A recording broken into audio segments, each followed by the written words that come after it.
Bienvenue dans les Petites Histoires de Michel, un podcast dans lequel je raconte mon exploration de la cuisine japonaise. Cet art ultime de bien manger que j'ai à cœur de transmettre aujourd'hui est la synthèse entre mes pratiques d'artiste, de jardinière et de cuisinière.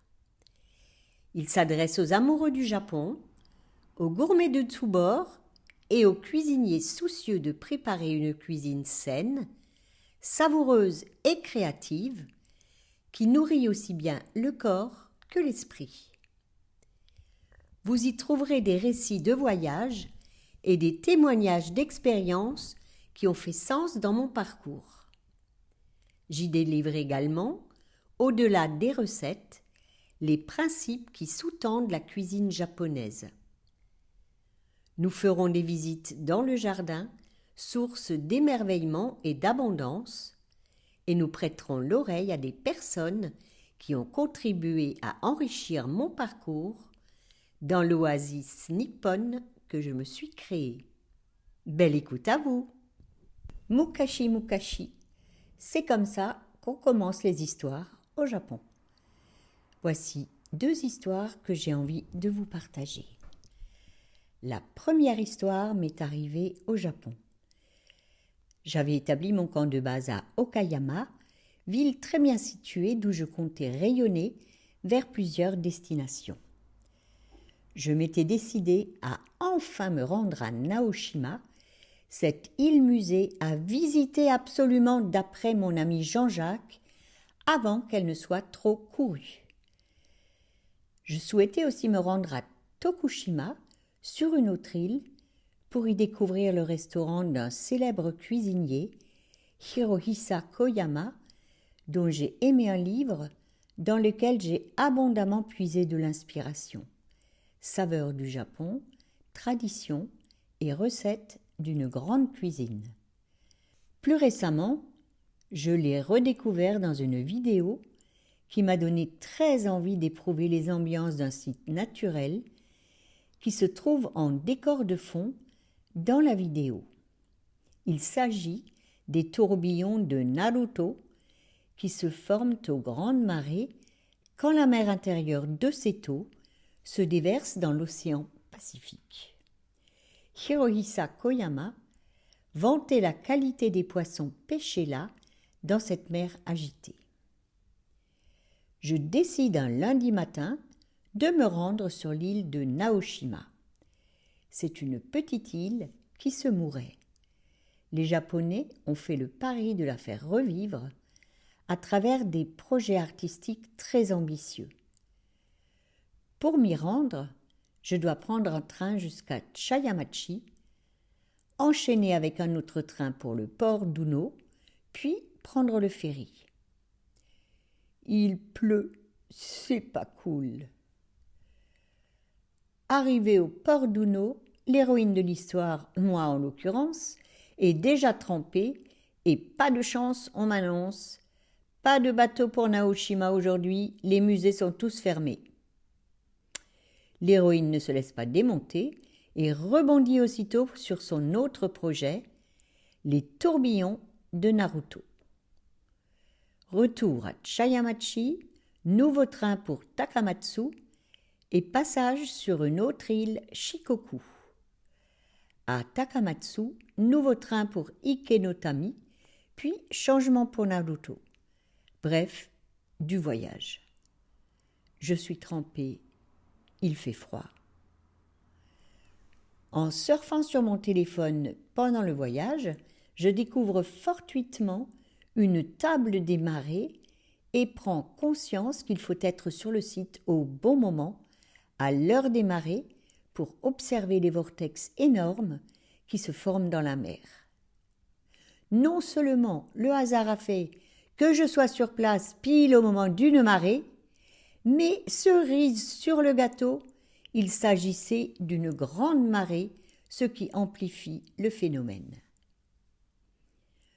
Au Japon, quand on prend un train pour une longue distance, il est de tradition d'acheter un ekibento.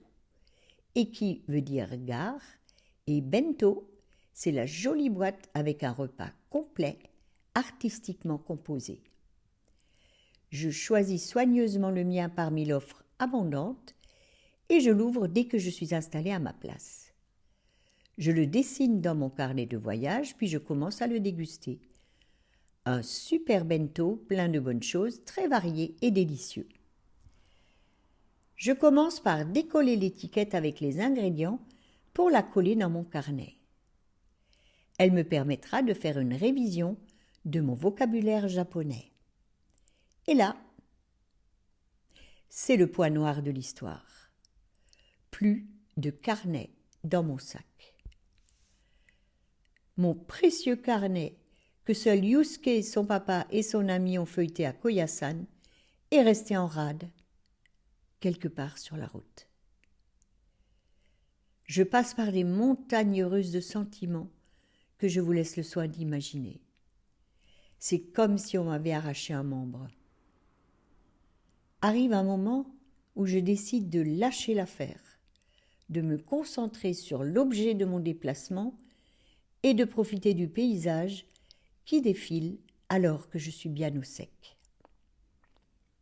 À Naruto, il y a encore de la route à faire pour s'approcher de ce fameux tourbillon.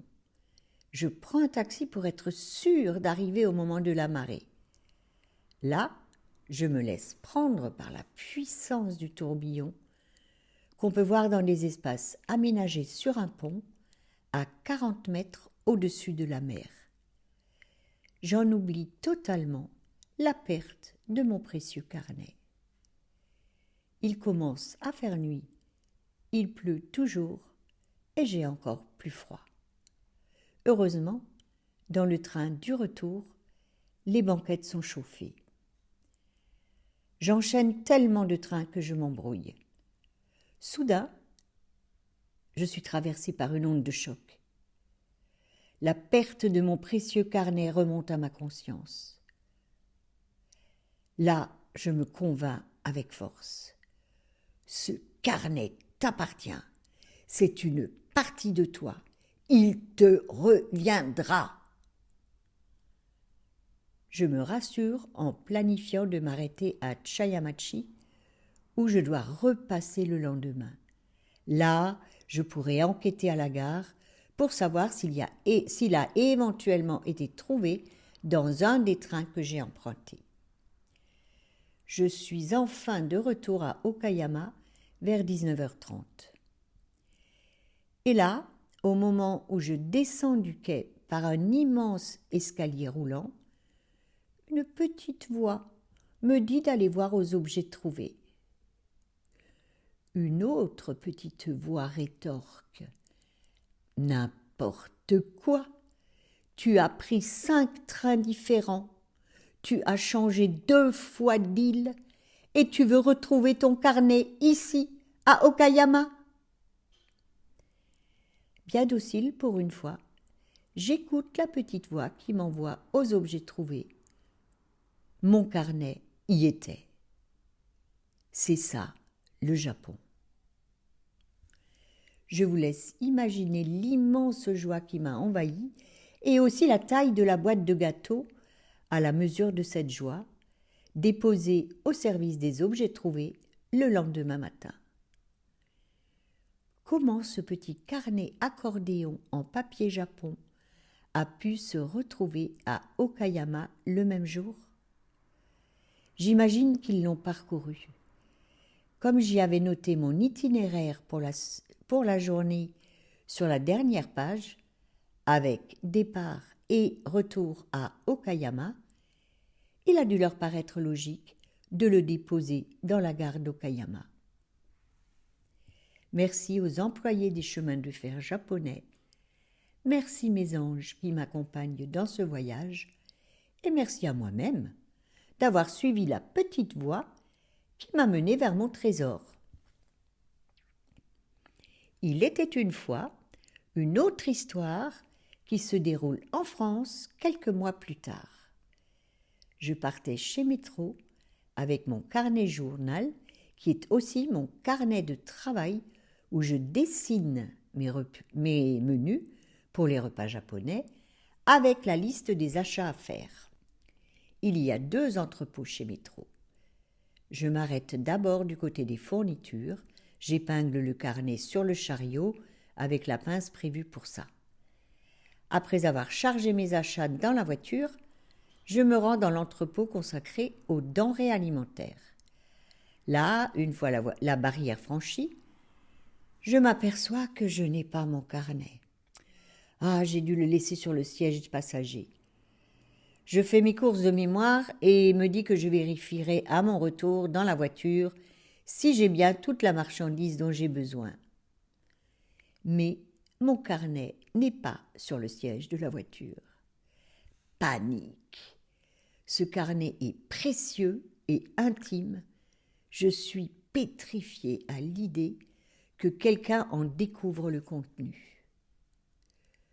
Je retourne précipitamment du côté des fournitures. Pas de carnet épinglé sur les chariots rangés. À l'accueil, on me répond que non, personne n'a déposé de carnet. Je demande à l'hôtesse si elle veut bien lancer un appel au micro. Elle refuse. Vous n'avez qu'à faire le tour du magasin. Fiévreuse, j'arpente les rayons sans succès. Je retourne alors dans l'autre entrepôt, beaucoup plus grand, dans l'espoir qu'il a peut-être été déposé là-bas. J'explique la situation à l'accueil et demande à l'employé de passer un appel au micro. Elle me répond qu'elle ne sait pas quoi dire. Je lui propose de faire l'annonce moi-même. Elle refuse et finit par me balancer sur un ton agressif. « Mais votre carnet, il est dans la poubelle !» Après quelques secondes de sidération, je me suis dit « Michel, elle t'a donné une info. Va faire les poubelles du parking. » Dans une des poubelles, de loin, je distingue mon carnet à travers le sac transparent. Là, c'est joie et colère en même temps. Je fais l'amer constat qu'il existe des personnes incapables d'apprécier la valeur d'un tel objet, incapables de ressentir de l'empathie pour celui ou celle qui l'a oublié. Quelle sale énergie dans cet endroit! Et dire que je me suis fait cette réflexion dès mon arrivée sur le parking. Les faits me l'ont confirmé. Au moins, je suis soulagée à l'idée que personne n'est allé fourrer son nez dans mon intimité, ce qui m'aurait réellement traumatisée. 2 histoires, 2 ambiances. Je vous laisse évaluer l'abîme entre 2 civilisations. Pour ma part, je préfère les histoires qui commencent avec Mukashi Mukashi. Un nouvel épisode des Petites Histoires de Michel vous attend tous les mardis. Pensez à vous abonner à ma newsletter pour continuer de voyager au Japon avec moi.